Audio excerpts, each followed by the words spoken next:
हम पिछले काफ़ी समय से इस बात को लेकर के अपनी बात मीडिया के सामने, विधानसभा के अंदर, विधानसभा के बाहर कह रहे हैं कि हिमाचल प्रदेश में कानून व्यवस्था नाम की कोई चीज रही नहीं। जो घटनाएं उन प्रदेशों में घटित होती थी, उन स्थानों पर घटित होती थी जहां क्राइम रेट बहुत ऊंचा होता था, गैंगवार होते थे, कम्युनिटी कॉन्फ्लिक्ट्स होते थे। और आज मुझे इस बात को लेकर के दुख के साथ कहना पड़ रहा है कि देवभूमि हिमाचल प्रदेश में भी ये सारी घटनाएं एक के बाद एक घटित होते हुए हम सबके लिए चिंता का विषय बनी हुई है। होली वाले दिन बिलासपुर में पूर्व विधायक बंबर ठाकुर के घर में जाकर के वहां गोलियां चलना और पूर्व विधायक उसमें घायल होना, उनका पीएसओ का घायल होना, ये स्वाभाविक रूप से हम सब के लिए चिंता का विषय है। आखिर ये हिमाचल किस दिशा में आगे बढ़ रहा है? और उसके बाद वो लोग गोली चलाने के बाद वहां से सुरक्षित भाग करके निकल जाते हैं। अभी तक भी कोई गिरफ्तारी मेरी जानकारी के अनुसार हो नहीं पाई है।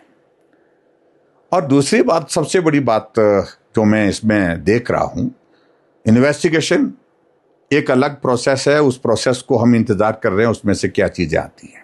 बिलासपुर की इस घटना को लोग अब अलग अलग तरह से देख रहे हैं। एक घटना कुछ वक्त पहले होती है जो डीसी और डिस्ट्रिक्ट सेशन जज के कोर्ट कॉम्प्लेक्स और इस डीसी ऑफिस के नज़दीक होती है। दिन दहाड़े गोली चलती है और उस गोली कांड में जो लोग गिरफ्तार हुए हैं वो कहीं से लाए गए थे, दूसरे प्रदेश से लाए गए थे और उनके लाने के पीछे ये चर्चा का विषय बना है कि उन्हीं लोगों का हाथ है जहां अब ये घटना दोबारा हुई है। और ऐसी सूरत में मुझे तो ये लग रहा है कि ये एक तरह का गैंग वॉर की तरह दिख रहा है। प्रदेश सरकार इसमें इन्वेस्टिगेशन करे, जांच करे और जो दोषी है उनके खिलाफ कार्रवाई करे। अच्छी खबर हमारे लिए कम से कम यह है कि पूरा विधायक सुरक्षित है, उनका पीएसओ भी सुरक्षित है।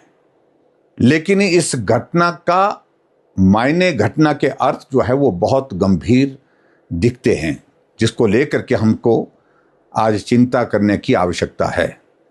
आखिरकार ये प्रदेश किस दिशा में बढ़ रहा है और कानून व्यवस्था की स्थिति क्या है, प्रदेश सरकार इन सारी चीज़ों को गंभीरता से क्यों नहीं लेती है, ये हम सब के लिए चिंता का विषय है। और मैं प्रदेश सरकार से आग्रह करूंगा कि गिरफ्तारियां जल्दी हो और जो दोषी हैं उनके खिलाफ कानूनी कार्रवाई हो और कानूनी कार्रवाई भी इस तरह से हो ताकि इस तरह की घटना करने की, घटना को अंजाम देने की दूसरे की किसी की जरूरत, किसी की हिम्मत ना हो सके।